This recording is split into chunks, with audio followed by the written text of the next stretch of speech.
ನಾನು ನಾಗರಾಜು, ಅರ್ಕೋಟ್ ತಾಲೂಕು ವಡ್ಡಳ್ಳಿ ಗ್ರಾಮ ಪಂಚಾಯತಿ ಅಭಿವೃದ್ಧಿ ಅಧಿಕಾರಿಯಾಗಿ ಕಾರ್ಯನಿರ್ವಹಿಸ್ತಾ ಇದ್ದೀನಿ.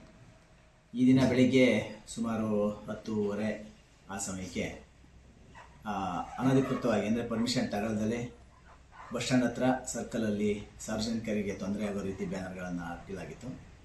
ಅದನ್ನು ತೆರವುಗೊಳಿಸೋಕ್ಕೆ ಅಂತೇಳಿ ನಾನು ಹೋದಾಗ ಅದೇ ಗ್ರಾಮದ ಅರ್ಕೋಟ್ ತಾಲೂಕು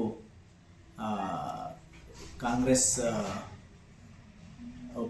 ಅಧ್ಯಕ್ಷರು ದೀಪು ಅಂತ, ವಡ್ಡಳ್ಳಿ ದೀಪು ಅವರು ಏಕಾಏಕಿ ಯಾರು ನೀನು ಬಿಚ್ಚೋಕ್ಕೆ, ನಿನಗೇನು ಪವರ್ ಇದೆ, ಈಗೆಲ್ಲ ನನಗೆ ಬಿಚ್ಚಿಸ್ತೀಯ ಹಾಗೆ ಹೀಗೆ ಅಂತೇಳಿ ಸಖತ್ತು ಜೋರಾಗಿ ಗಲಾಟೆ ಮಾಡಿ ಮತ್ತು ಕೈಗಳಿಂದ ತಳ್ಳಿ ಆನಂತರ ಗ್ರಾಮ ಪಂಚಾಯತಿ ಒಳಗಡೆ ಬಂದು ಅಲ್ಲೂ ಕೂಡ ಯಾವುದೇ ರೀಸನ್ ಇಲ್ಲದೆ ಇದ್ರೂ ಸಹ ಸುಮ್ಮನೆ ಏಕಾಏಕಿ ಕೂಗಾಡಿ ಏಕವಚನದಲ್ಲ ಸಿಂಗ್ಲರ್ ವರ್ಡೆಲ್ಲ ಬಳಸಿ ಬೈದು ತುಂಬಾ ಗಲಾಟೆ ಆಯಿತು. ಸೊ ಹಾಗಾಗಿ ಈ ಕರ್ತವ್ಯವನ್ನು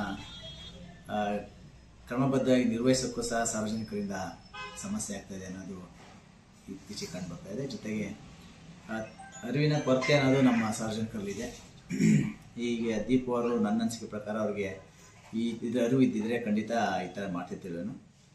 ಇಂಥವ್ರಿಗೆಲ್ಲ ಸಾಧ್ಯವಾದಷ್ಟು ಕಾನೂನು ಬಗ್ಗೆ ಕ್ರಮ ತಗೋಬೇಕು. ನಾನು ಕೂಡ ಆ ಬಗ್ಗೆ ನಮ್ಮ ಸರ್ ಜೊತೆ ಮಾತಾಡಿ ಕ್ರಮ ತಗೋತೀನಿ.